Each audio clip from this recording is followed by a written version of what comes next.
Good morning students. Welcome you all in the next lecture of Mathematics 1, that is Algebra. In the previous lecture we have started with practice set 2.2. Okay. Very soon we are going to have the online assessment. Okay. And for that the portion is chapter number 1 and chapter number 2 up to practice set 2.2. You are going to prepare up to practice set 2.2 for the online assessment. Okay, so from that one question is remaining. So let us start with that question. Question number 4 of practice set 2.2. Write any three rational numbers between the two numbers given below. Here two questions are solved by me, and remaining two you will solve by yourself.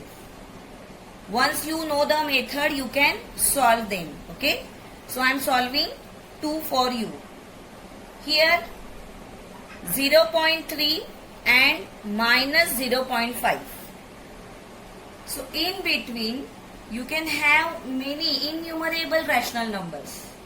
From that any numbers you can write. Any three they have asked.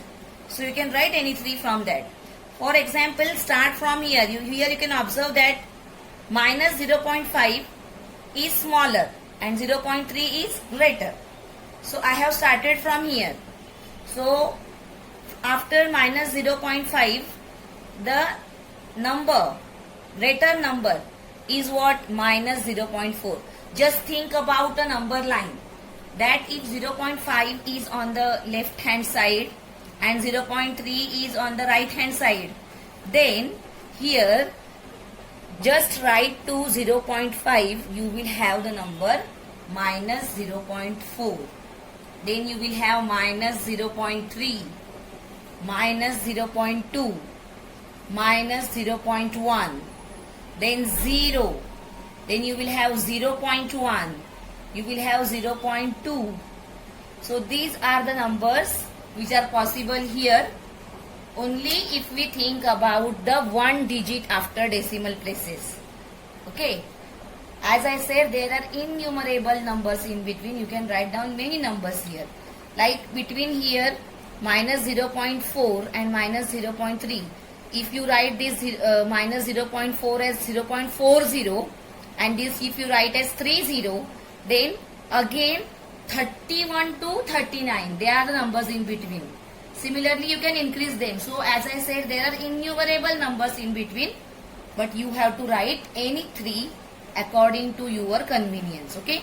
So simply by considering this last here one digit after the decimal place, it was possible for me to write these numbers. Out of these only, you have to write only three. Okay. I wrote there 1, 2, 3, 4, 5, 6, 7 I wrote. You have to write only 3. Next question now. Question number 2 here. Minus 2.3 and minus 2.33. So here in between we want to write down the numbers. So as I said for the previous case, here you can go on increasing the digits. So if I in place of minus 2.3, if I write minus 2.30 and here I have 33. So in between 30 and 33 I have only 31 and 32. Only two numbers I will get if I increase it by just one decimal place. So what I am doing is, instead of increasing it by one place, I am increasing it by two places. So minus 2.3 I can write as minus 2.300 and minus 2.33 I can write as minus 2.330. Okay. So here now see, simply consider this part. This is 300 and this is 330. So in between how many numbers you have? You have 29 numbers in between. So you can write down any numbers from there. Okay. I have randomly taken any three. That is minus 2.301, minus 2.307, minus 2.321. I have choose any 3 randomly. You can take any 3 numbers of your choice. Okay. These ways, by doing the simple modifications here, you can get the numbers in between. Okay. Now there is one more method to find these numbers, but that method is not very easy. In that method, you have to add these 2 numbers and divide by 2. Then you are going to get the middle number. Again, the first number and middle number you will add, and it will be divided by 2. Then you will get one more number.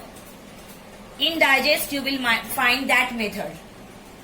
But there is no means it is not compulsory to use that method. Simply by doing the simple changes like this here, you can write down the numbers. You will feel that why teacher has not given that method of first adding and dividing by 2. So that will be complicated, and if the question is asked only for 1 mark or 2 marks, then that will be quite lengthy also. So better you can use this method. Okay. So copy this down, 2 questions, and remaining 2 questions you will solve as homework. Please copy it.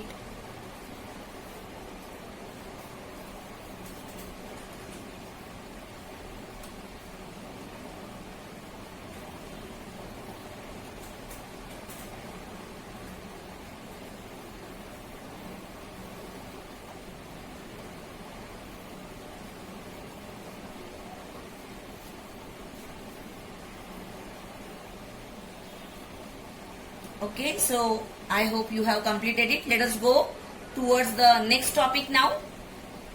Now we are moving towards the topic called as surds. But before that, let us understand some concepts. Okay, this is the information given in the textbook and you must know that. So please pay attention. What is the meaning of root of positive rational number?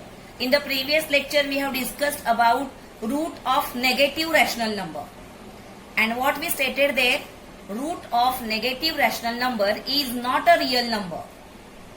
Because you know that square is never negative. Square of positive number is positive and square of negative number is also positive. So square is never negative, and therefore root of negative rational number is not a real number.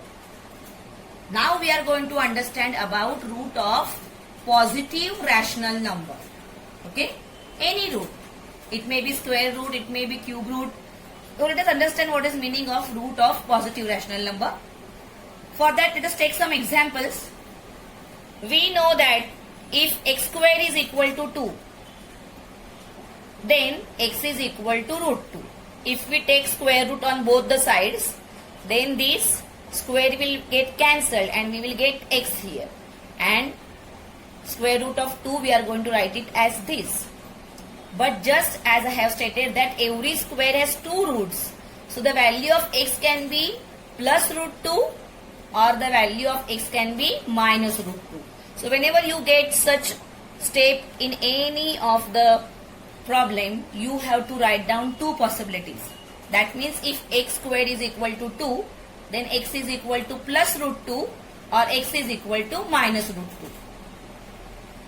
Here we have seen that these are irrational numbers.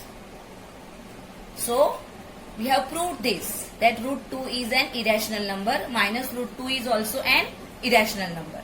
Similarly, we can write that cube root of 7 is an irrational number. Why? Because 7 is not a perfect cube. If we take cube root of 27, then we know that 27 is cube of 3. So that will not be an irrational number. But 7 is not a perfect cube. So cube root of 7 is a irrational number. Similarly, this 4 is not the fourth power of any number. And therefore, fourth root of 8 is also an irrational number. Okay. So in general, what we can say is, if n is a positive integer and x raised to n is equal to a, then x is the nth root of a. Okay, value of x is what? Nth root of a. Like here x was what? Square root of 2. Here value of n was what? 2. Here value of n is n. Okay. So this is nth root of a. So similarly, if we have given that x is equal to fifth root of 2. Okay, x is equal to fifth root of 2 is given to us. 2 is not a fifth power of any number. So here it is irrational. Okay. So we can say that the root may be rational or the root may be irrational depending upon the number inside. For example, if the cube root is provided and inside number is a perfect cube, then the number will be rational. And if not a perfect cube, then the number will be irrational. Take one more example here. Fifth power of 2, that means 2 raised to 5 is 32.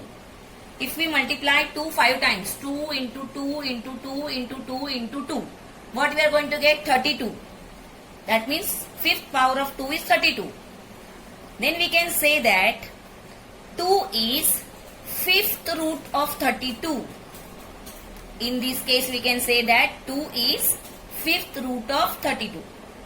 But exactly opposite thing if it is given, that if x raised to 5 is equal to 2, then as we have got here, x is equal to fifth root of 2. So this is an irrational number. Okay. So depending upon the power or order of that particular root and the number inside, we can decide whether the number is rational or irrational. So the root of the positive rational number is a real number. Either it is rational number or it is irrational number. But root of negative rational number is not a real number. This you have to keep in mind. Okay. Let us go further. As I said in the beginning that we are moving towards the topic surds, and for that purpose we are studying all these things. Okay. So here let us understand what is the meaning of surds. We know that 5 is a rational number, but root 5 is not a rational number. That means it's an irrational number. So same way, square root of or cube root of a real number can be it is rational or can be it is irrational. Just now I gave you example that when it is rational and when it is irrational. Similarly, in general we can say that the nth root of any number also can be rational or also can be irrational. So by using this, we are going to define now surds. What is meaning of surd? For that purpose, let us understand this. If n is an integer greater than 1, this is the first condition. N should be greater than 1. If a is a positive real number, second condition, a should be positive real number and nth root of a is x, then it is written as x raised to n is equal to a, or nth root of a is equal to x. So here this particular sign nth root of a is called as what? Surd. This is called as surd. Nth root of a is a surd only if three conditions are satisfied. First condition, n should be greater than 1. Second condition, inside whatever number is there, that should be positive.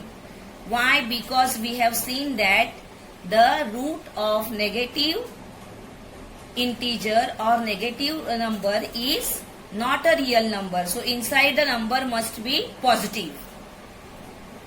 It should be positive real number. And overall, it should be irrational. Okay?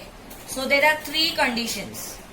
If a is a positive rational number and nth root of a is x, and if x is an irrational number, then and then only x is called as a surd.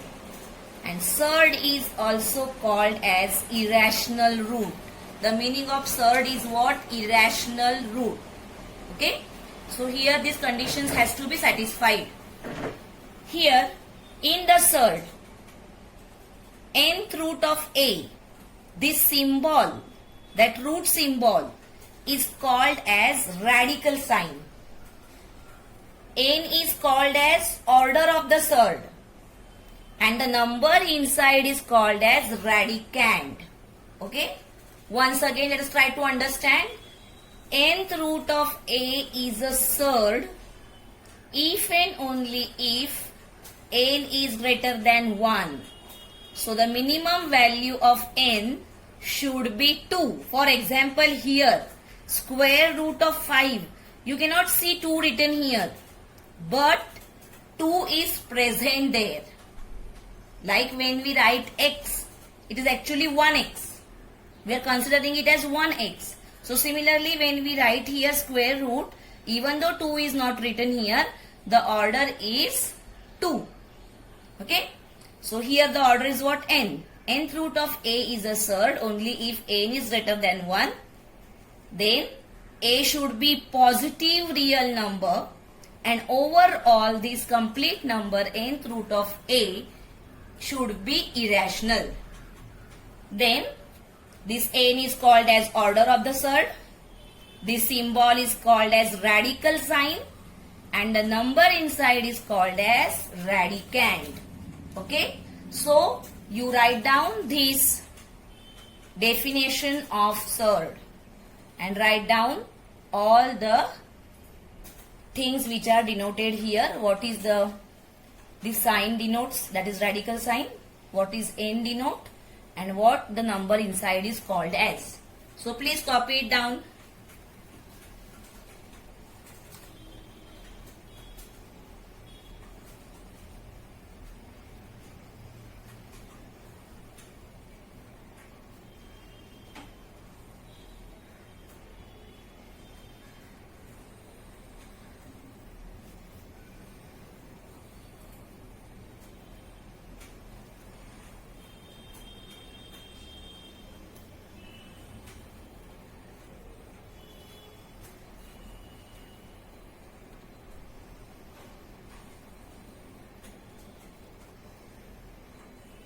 Okay, let us go further now. We will take some examples because you have questions. Justify whether the given numbers are surd or not. So how to justify them? For that purpose, we are going to see certain examples. For example, here the number is given as suppose cube root of 7 and we have to justify whether it is an surd or not. So why it is so? For that we have to give the justification. So our rules. First rule is what?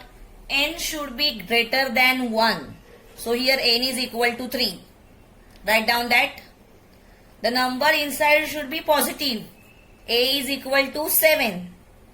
And overall this is an irrational number. Why? Because 7 is not a perfect cube. And therefore cube root of 7 is an irrational number. So we have to write down this. That cube root of 7 is a surd because a is equal to 7, n is equal to 3 and cube root of 7 is an irrational number. Okay. Second example here. Cube root of 27. So see, first two conditions are verified. A is 27, positive real number. N is equal to 3. But the third condition, overall the number, cube root of 27, we know that 27 is a perfect cube of 3. So cube root of 27, the answer is what? 3. And 3 is not an irrational number. And therefore, it is not a surd. So you have to check for all the three conditions. Okay, how to write the answer that is given here. Next, cube root of 8. Okay, so we have to check whether it is surd or what. So similarly, you can observe here n is equal to 3, condition is verified. A is equal to 8, positive real number. But you know that 8 is also a perfect cube. 8 is cube of 2. or we can say 2 is a cube root of 8. So therefore, here it is not a surd. Why? Because cube root of 8 is not an irrational number. Okay. Now the same number inside radical sign is taken, but the order is changed. Now it is 4th root of 8. So value of A is 8, positive rational number or positive real number. Order of surd n is equal to 4, greater than 1. But here 8 is not the 4th power of any number. That means 4th root of 8 is an irrational number. And therefore, here 4th root of 8 is a surd. This is how you are going to write down the justification for your answer, that why the given number is surd and why it is not a surd. Okay. So 3 conditions we need to verify. Here in this year of 9th standard, we are going to study only the surds with order 2.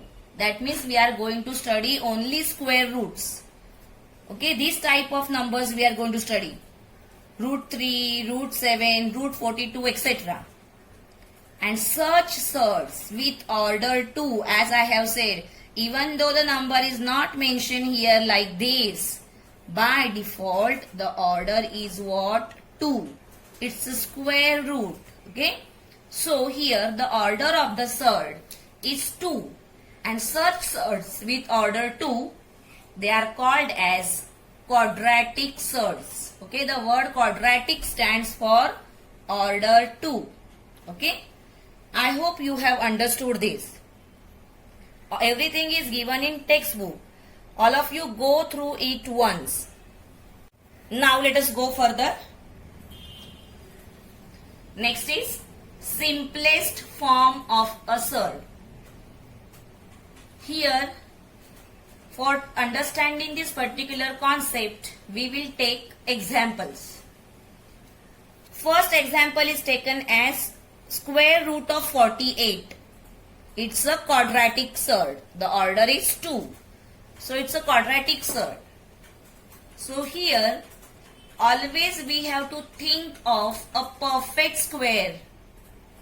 Can we split 48 in such a 2 factors that one factor should be a perfect square? So how we can split 48? 48 we can write as 1 into 48. But it's of no use. We cannot take 2. Why? Because 2 is not a perfect square. 3. 3, if you divide 48 by 3, you are going to get 16 into 3. 16 3s are 48. And 16 is a perfect square. So 48 we can split as 16 into 3. Now you will ask, why not 4 into 12? Okay, so we have to think of the biggest square here.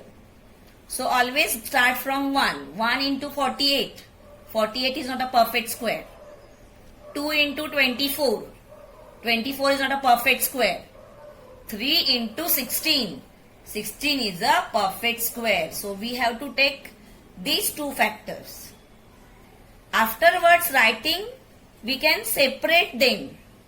This square root of 16 into 3 we can write as square root of 16 into square root of 3. But you know that square root of 16 is what? 4. So here the answer of square root of 48 is 4 root 3. Now this 4 root 3 is called as simplest form of square root of 48. Okay. 48, the square root of 48, it is called as pure surd. Why? Because inside only one number is there, outside there is no number. So this is called as pure surd. And this is called as simplest form of the surd. Or you can say that it's a compound surd. Because here one rational number is there and one irrational number is there. So simplest form is 4 root 3. Here inside the radical sign, once again we have to check. Can we split 3 again in 2 factors where one is a perfect square? No. That means the simplest form is 4 root 3. Got it? So root 48 is equal to 4 root 3. One more example we will take. Square root of 98. So always start from 2. If you divide 98 by 2, you are going to get 49. Perfect square of 7. So 98 we will split as 49 into 2. Think of perfect square. Always keep in mind that one factor should be a perfect square. So 98 we wrote as 49 into 2. Then separate. Square root of 49 into square root of 2. But square root of 49 is what? 7. And root 2 is written as it is. So square root of 98 is equal to 7 root 2. So here this is called as simplest form of 98, where the number inside the root sign cannot be factorized further. Okay, cannot be factorized further in such a way that the one factor is a perfect square. So all these type of surds where root 2, root 3, root 5 are appearing, they are called as in the simplest form, which cannot be simplified further. Okay, so this is the meaning of simplest form of a surd. Let us go further. The next topic is similar or like surds. Here also, with the help of examples only, we will try to understand what is meaning of similar or like surds. You have seen the concept of the similar terms in lower standards. Like 2x, 3x, 4x, they all are called as what? Similar terms. 2ab, 3ab, 5ab, they are also similar terms. Why? Because they were having the same variables. So similarly now here we are going to see this radicand part here. Radical sign and the radicand part we have to observe. And then we have to decide that whether the surds are like surds or not. So here square root of 2 minus 3 square root of 2, 4 upon 5 square root of 2 are like surds.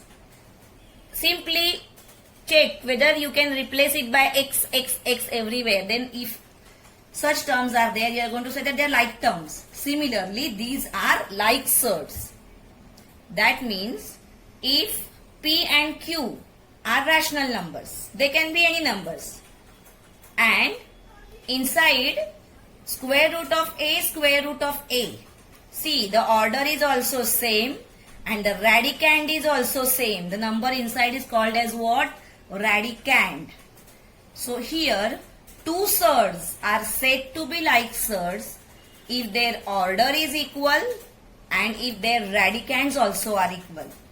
Here in place of A, if B is there, then they are not like surds. For example, if here root 2 is given and here root 3 is written, then they are going to become unlike. So two conditions are there. Their order should be same and the radicands also should be same. So here such surds are called as what? Like surds. Previous to this, just now we have discussed about the simplest form. So here in the beginning, by their present here, what is the presented to us, those number might not be like surds. But if we convert them to the simplest form, then they can be like surds. So here, let us take one example. Square root of 45 and square root of 80. See, the order is same, but the radicands are different. So according to our definition, you may think that they are not like surds. But if we have such very big numbers here, then always we have to convert them to simplest form, and then only we have to compare whether they are like surds or not. So let us compare now 45 here. Square root of 45 we will convert to simplest form. So 45 we can write as I have told, go on thinking. 45 we cannot divide by 2. 45 you can divide by 3. 3 into 15. But 15 is not a perfect square. So 3 into 15, these two factors will not help us. Then not divisible by 4. Then go for 5. When you divide 45 by 5, you are going to get 9. So 45 we can write as 9 into 5. Why? Because 9 is a perfect square of 3. So 45 we have split into two factors, 9 into 5. Then as usual separation is done. Root 9 into root 5. So 9 is a perfect square of 3. So value of root 9 is what? 3. And root 5 as it is. So the simplest form of root 45 is 3 root 5. Similarly, let us simplify now square root of 80. Let us start finding out the factors. 80 we can write as 2 into 40, but 40 is not a perfect square. 80 is not divisible by 3. Then 4 into 20. 4 is a perfect square, but 20 is not a perfect square. So let us go further. 5 into 16. So here 80 we can write as 16 into 5. Why? 16 is a perfect square. So again the next part is to split. So root 16 is equal to 4 and root 5 as it is. So square root of 80 we wrote as 4 root 5. Now observe the simplest forms, 3 root 5 and 4 root 5. Are they similar surds now? Yes, now they are similar surds because we have to see only the irrational part, and for that irrational part the order is also 2 and radicand is also 5. So here, since their simplest forms are like surds, we can say that root 45 and root 80 are similar surds. Okay? So always you have to remember this. In the simplest form of the surds, if the order of the surds and radicand are equal, then the surds are similar or like surds. That means simply by seeing their present form we cannot decide. Always we have to convert them to the simplest form and then we have to verify whether they are similar or like surds or not. Okay, so what you have understood in nutshell that if the surds they are like surds, then their order should be same. The irrational part you have to observe and order of that irrational part should be same, and also the number inside the radical sign which is called as radicand, that also should be same or that also should be equal. Then and then only the surds are like surds or similar surds. Okay. Let us go further now. Here we are going to learn about comparison of surds. So here for this purpose, let us take one concept here. If A and B are two positive real numbers, the numbers are taken positive purposely, and it is given that A is greater than B. A is greater than B. Then firstly what is done is both the sides are multiplied by A, LHS as well as RHS. So when we multiply here by A into A becomes A square and A into B becomes AB. Number this as 1. Similarly, if we multiply both the sides by B, then we are going to get AB is less than B square. Now compare these. We have seen this comparison. We have seen the properties of real numbers. That first number is less than second and second is less than third. Then in that case, first number is less than third. Okay. This is called as transitive property. First is smaller than second, second is smaller than third. Then obviously first is smaller than third. So from this what we can say is, if A is less than B, then A square is less than B square. So similarly, opposite to that, if it is provided to me that if a square is greater than b square here,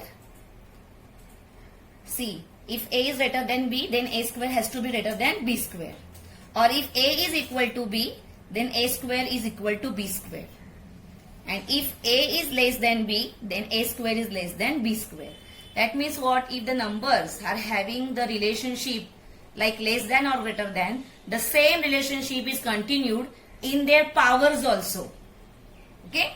So here, similarly, in case of surds also, we have to compare the numbers which are inside. And if the number insides we can compare, then by using that we can decide that which surd is greater and which surd is smaller. Okay? So if a and b are both real numbers, then they may be rational numbers or they may be surds by using this property, that the relationship which exists in the numbers, the same relationship exists in their powers also. Same thing we can say for the cube also. So by using this property, we are going to compare the surds. Okay. So here afterwards some examples are given. Okay. But these examples we will study in the next lecture. So today we will stop here. Again I will explain you what is meaning of comparison of surds, and then we will see the examples to understand how to compare the surds. Okay students, so let us stop here. Thank you.